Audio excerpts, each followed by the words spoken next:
Hajumi Sensei teaches that ninjutsu is the art of 1,000 forms and infinite variations. The weapons of the ninja were as diverse as they were deadly. The ninja would employ tools that fit into the community in a way that maybe they didn't even look like a weapon. We've got a number of great new weapons that are making their first appearance in Ninja Gaiden 2. The goal is to make every weapon good enough that you want to play the entire game through it. And you're going to feel like you're having a unique experience each time. We have the scythe. What this is a long, heavy, powerful weapon that Hayabusa can wield that has a very large area of effect. It has a very wide arc. This is something that is very fun to wield, and it's very satisfying in terms of just being able to cut through enemies. There are the claws. What this basically does is turn Hayabusa into a human weapon. He can run on walls, he can jump. Claws allow him to apply that to fighting. All of his martial arts and all of his athletics and acrobatics are able to be used to attack the enemy. The long bow back in ancient times was about 6 feet tall, which is actually taller than the people in those days. And it was a great weapon because they were everywhere, a walking staff. It didn't attract a lot of attention. The lunar staff was a weapon that has appeared in previous games. Before, it was really just a staff. In Ninja Gaiden 2, it is a staff that has iron weights on each end that are connected with chains. And each of these iron weights have spikes, so, as you can imagine, as you're swinging this thing around, it is incredibly lethal. The kusarigama was a very interesting weapon. On one end would be a blade on a handle sticking out, long chain, and on the end of the chain would be a weight.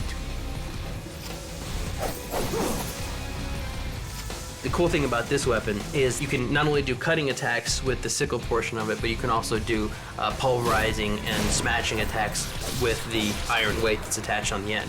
And so in the heat of battle, this weight thrown at an attacker would hit, aiming at the hands, very fragile bones there holding a sword, or the face, something that would make that attacker flinch. Could you imagine the terror that the swordsman felt? And all of a sudden, here's this hit to the face. Where did that come from?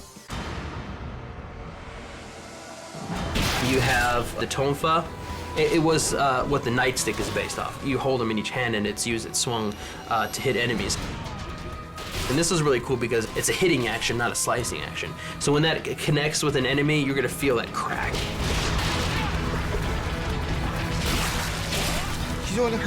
These are weapons of Okinawan origin. You hold them in both hands and swing them. They're very similar to the claws in that they're very speedy and can hit the enemy multiple times. With the tonfas, you can actually pulverize that limb into basically ground meat.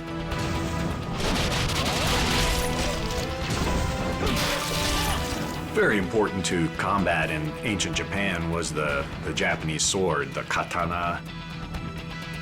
It was used on foot by samurai in later years. So that was the #1 weapon. And the ninja, of course, had to be very familiar defending against that sword, but also using swords themselves.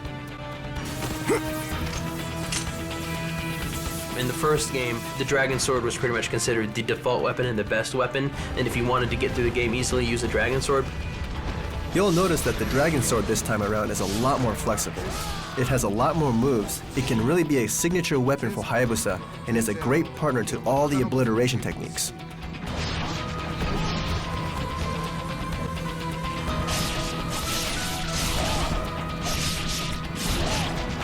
There was a skill of fighting with 2 swords at the same time, and so you can imagine how confusing that would be to an enemy who's used to seeing just one at a time. The dual katanas were present in Ninja Gaiden Sigma, but in that game they were incomplete. It didn't have a lot of moves and there were very few things that you could do with it. This time around though, we were obviously re-envisioning it as a completely new weapon.